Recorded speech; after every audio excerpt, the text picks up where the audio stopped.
The cold steel pressed against Marcus Stone's throat felt sharper than any Apache blade he'd faced in 5 years of frontier warfare. He woke to darkness, the taste of whiskey still bitter on his tongue, and the weight of a woman's knee pinning his chest to the narrow cot. "My father died in your cabin last night," she whispered, her voice carrying the deadly calm of desert wind before a storm. "You were the last to see him breathing." Marcus didn't flinch. Couldn't, with that knife drawing a thin line of warmth just below his jaw. In the dim moonlight filtering through cracked shutters, he could make out high cheekbones, dark eyes that held no fear, and long black hair that fell like a curtain around them both. Apache, beautiful, and ready to kill. His hands lay still at his sides. One wrong move, one sharp breath, and Dakota's daughter would paint his floorboards red. The old man's blood was still under Marcus's fingernails from trying to save him. Now his daughter held judgment at blade's edge. "If I wanted your father dead," Marcus said quietly, "I wouldn't have spent all night changing his bandages." The knife trembled, not from fear, but from rage, barely held in check. What would she choose? Vengeance or truth? And before you decide where the story leads, hit that like button and let us know in the comments where you're watching from tonight. The woman's breath came steady against his face, close enough that he could smell sage smoke in her hair and see the silver beads woven into her deerskin dress.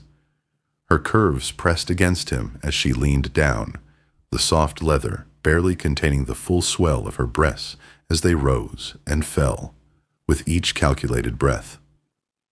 "Prove it," she said. Marcus moved his eyes, nothing else, toward the bedside table.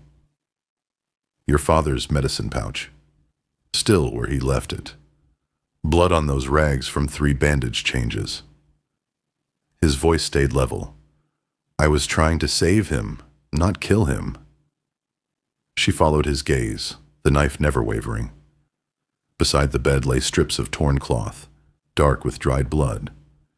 The bitter scent of willow bark and yarrow still hung in the air. Her free hand reached out, fingers touching the medicine pouch she knew belonged to her father. "You could have prepared this," she said, but doubt crept into her voice. "Could have. Didn't." Marcus watched her face. "Your father told me about Ayakoa before he died, about the raids he's planning, about the betrayal." The knife pressed deeper. "You know nothing of my uncle." "I know he's going to get a lot of people killed. White and Apache both." Marcus shifted slightly, testing. She didn't cut him. "Your father wanted it stopped." "My father is dead because of white men's greed." Her thigh muscles tensed against his ribs as she leaned back, the movement causing her dress to ride up, revealing the smooth, bronze curve of her leg. "Because of men like you." "Maybe. But right now, men like me are the only ones who can get close enough to Ayakoa's camp to stop what's coming." She studied him for a long moment, dark eyes searching his face for deception. The moonlight caught the sheen of perspiration on her throat, traced the line of her collarbone where it disappeared beneath soft leather. When she finally spoke, her voice carried a different weight. "I am Kaya. Dakota was my father." She pulled the knife back an inch. "I watched your cabin from the ridge, saw you carry him inside, saw the light burning all night." Marcus exhaled slowly. "Then you know I tried to help him." "I know you failed." The blade trembled again. "But perhaps not by choice." She shifted her weight, and he felt the heat of her body through the thin fabric of his shirt. "Ayakoa plans to strike in 3 days. The trading post at Canyon Creek first, then the town." "How do you know?" Her smile held no warmth. "Because he told me himself, before I learned what he truly was." She rolled off him in one fluid motion, landing on her feet beside the bed, with predatory grace. The loss of her warmth left him feeling strangely empty. She tucked the knife into her belt and straightened her dress, the movement accentuating the curve of her hips. "You want to stop him?" she asked. "Then you'll need me. A white man alone in Apache territory won't live long enough to find Ayakoa's camp." Marcus sat up slowly, rubbing his throat. "And what makes you think I'd trust you not to put that knife between my ribs the first chance you get?" "Because," Kaya said, moving to the window, "you're the only white man who's ever tried to save an Apache's life instead of taking it." She looked back at him over her shoulder, moonlight painting silver highlights across the bare skin of her shoulders. "And because I need you alive to help me kill my uncle." They rode out at dawn, Marcus on his bay gelding, and Kaya walking alongside, her hands bound with rope to maintain the illusion that she was his prisoner. It was the only way they could travel through disputed territory without drawing bullets from both sides. The rope chafed her wrists raw, but she never complained. Instead, she used the discomfort to fuel the cold fury that had been building since her father's death. Every step toward Ayakoa's stronghold brought her closer to the confrontation she'd been planning for months. "Tell me about him," Marcus said as they climbed a steep ravine. "Your uncle. He was a war chief once, fought alongside Cochise." Kaya's breathing grew heavier as the trail steepened, her chest rising and falling beneath the deerskin dress in a rhythm that Marcus found distractingly beautiful. But gold changed him. White men's promises changed him. "What kind of promises?" She stopped walking, turning to face him with eyes that burned like coals. "That if he helped them clear the land of troublesome Apache, they'd give him territory of his own, a reservation where he could rule." Her laugh held no humor. "He believes their lies." Marcus dismounted, ostensibly to check his horse's hooves, but really to break the spell of watching her move. "So, he's selling out his own people." "Not just selling out, hunting them. My father discovered Ayakoa was leading white soldiers to winter camps, places where families gathered to survive the cold." Her voice cracked slightly. "Children, Marcus. He's helping them kill children." The pain in her voice hit him harder than he expected. Without thinking, he reached out to touch her shoulder, then stopped himself. The rope between them was a reminder of the deception they had to maintain. "That's why I have to stop him," she continued. "Not for revenge, for justice." They made camp that evening in a narrow canyon, sheltered from the wind by red sandstone walls. Marcus built a small fire, while Kaya gathered what edible plants she could find. When she knelt by the stream to wash them, her dress clung to her body in ways that made his mouth go dry, the curve of her back as she bent over the water, the way the wet fabric outlined her hips. Everything about her seemed designed to test his self-control. But it was more than desire. There was something about her strength, her quiet determination, that called to a part of him he'd thought died with his sister. "You're staring," she said without looking up. "Sorry." Marcus turned his attention back to the fire, but the image of water droplets clinging to her skin remained burned in his memory. "I didn't say I minded." When she stood and faced him, her dress was still damp, the leather molding to her body like a second skin. "But if we're going to work together, you should know something about me." "What's that?" "I don't break easily." She walked toward him with deliberate slowness, her hips swaying with each step. Men have tried, white men who thought an Apache woman was theirs for the taking. She stopped just close enough that he could smell the sage in her hair again. They learned otherwise. Marcus met her gaze steadily. "I'm not those men." "No." She tilted her head, studying him. Then what kind of man are you, Marcus Stone? The question hung between them, like smoke from the fire. He could have given her the easy answer. A rancher, a former soldier, a man trying to forget the past. Instead, he told her the truth, the kind who's killed too many people and saved too few. He stared into the flames, the kind who watches a woman risk her life for justice and wonders if he's brave enough to help her. Something shifted in her expression. The mask of cold determination slipped, revealing a glimpse of the woman beneath the warrior. You helped my father when you could have let him die. That took courage. Did it? Or was I just tired of living with blood on my hands?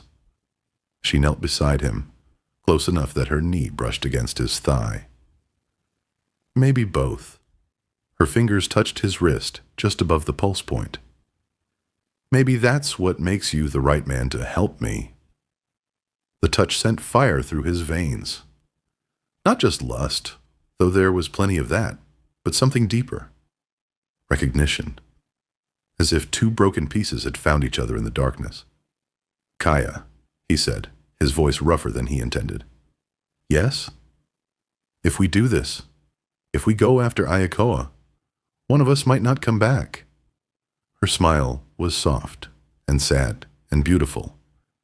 Then we'd better make sure we have something worth dying for. When she leaned forward and pressed her lips to his, it felt like coming home. After years of wandering in the desert, they found Ayakoa's camp on the third day, hidden in a box canyon 20 miles south of the territorial road. From their position on the rim, Marcus counted at least 30 men, a mix of Apache warriors and white outlaws, united by greed and violence. There, Kaya whispered, pointing to a large tent in the center of camp. That's where he holds council. Marcus studied the layout through his field glasses. Guards at every approach. Horses, picketed in a natural corral, weapons stacked near the fire. It looked more like a military outpost than a raider's camp. How do we get close enough? He asked. We don't. Kaya's eyes held a dangerous glint. You do. Alone. That wasn't the plan. Plans change. She turned to face him, her body blocking his view of the camp below. In the harsh desert light, every curve was outlined against sky and stone. Ayakoa knows my face, but a white man with guns to trade? He'll welcome you like a brother. Marcus lowered the glasses. And leave you here to what? Wait and hope I don't get killed? Leave me here to cover your escape when things go wrong. She pulled a Winchester from her pack, checking the action with practiced ease. I'm a better shot than you think. Before he could argue, she was moving down the back slope of the canyon, using scrub brush and rock formations for cover. Marcus had no choice but to follow, leading his horse and trying not to think about all the ways this could end badly. An hour later, he rode into Ayakoa's camp with a pack mule loaded with rifles and ammunition. Weapons he'd taken from the dead bandits 3 days earlier. The guards eyed him with suspicion but didn't shoot, which he took as a good sign. Ayakoa emerged from his tent like a king greeting a supplicant. He was tall for an Apache with gray-streaked hair and the bearing of a man used to command, but his eyes held the cold calculation of someone who'd sold his soul and found the price acceptable. You bring gifts to my camp, white man, Ayakoa said, in accented but clear English. What do you want in return? Marcus dismounted, keeping his movements slow and unthreatening. Information, safe passage, maybe a chance to make some real money. Money? Ayakoa's laugh was like grinding stone. What kind of money? The kind that comes from knowing which settlements are going to be hit next, which ones have the best pickings and the weakest defenses. Marcus pulled back the tarp covering his pack mule, revealing the rifles underneath. I figure a man with your connections might know such things. Greed flickered in the war chief's eyes. These are military weapons, fresh from an army supply wagon, the kind of wagon that might have other valuable cargo aboard. Marcus let the implication hang in the air. If a man knew where to find it. For the next hour, they negotiated like merchants at a trading post. Marcus fed Ayakoa just enough information to keep him interested while learning the details of the planned raids. Canyon Creek, tomorrow at dawn. The town of Cedar Falls 2 days after that. Then a coordinated strike on 3 different settlements. Time to prevent military response. You want in on this? Ayakoa said finally. You prove yourself first. Tomorrow, you ride with us to Canyon Creek. Show me you can kill white settlers as easily as you trade with them. Marcus felt his throat tighten. Innocent people were going to die tomorrow, unless he found a way to stop it. Fair enough, but I'll need proof this isn't some kind of trap. Something to show my partners back east that you're the real thing. Ayakoa smiled, the kind of expression that never reached his eyes. What kind of proof? Letters, communications with your sponsors, the white men who are backing your operations. The smile faltered slightly. How do you know about... A man doesn't outfit 30 fighters with military weapons unless he's got serious money behind him. Money that wants something in return. Marcus kept his voice level, conversational. I do business with men like that all the time. They appreciate discretion and results.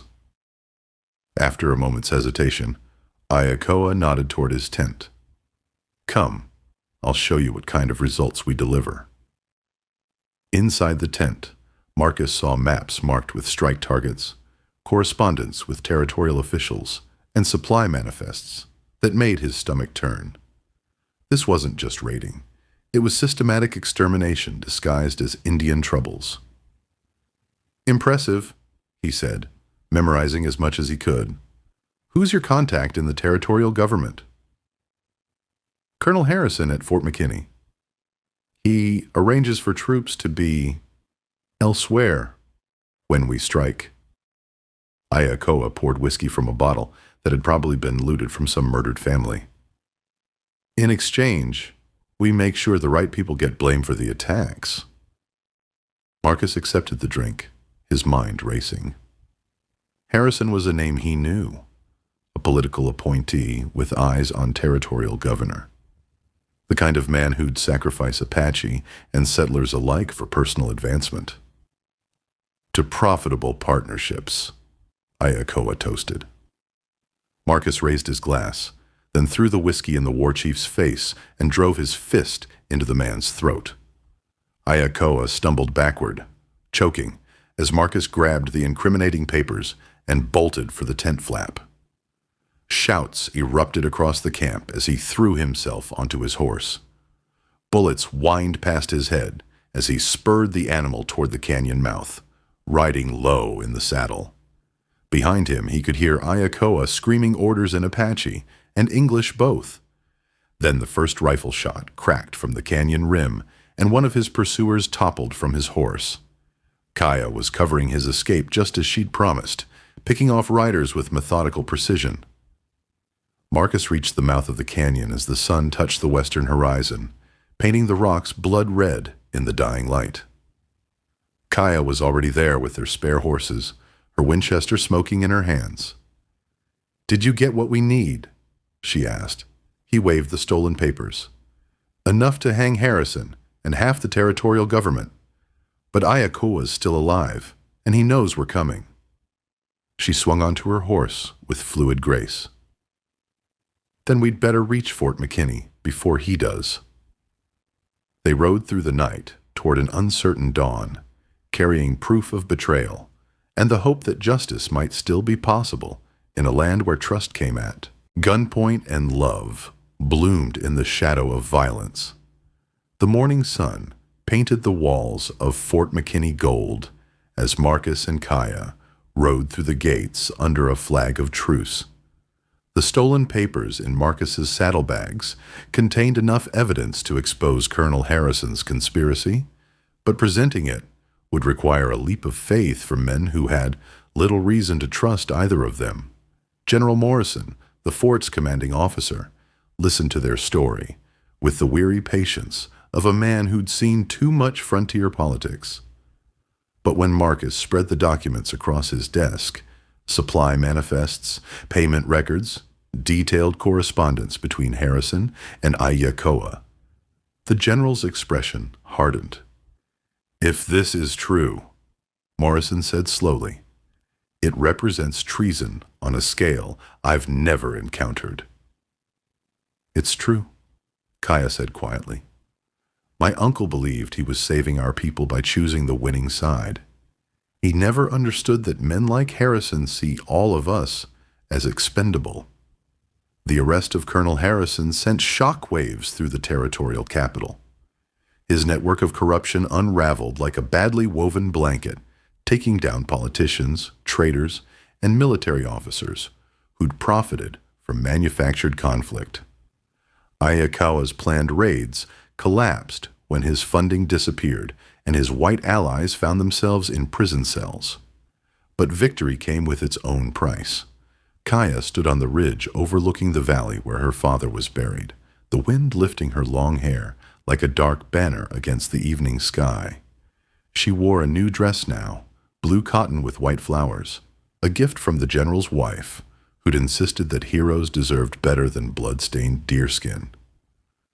"He would have been proud," Marcus said, joining her at the grave marker they'd built from canyon stones.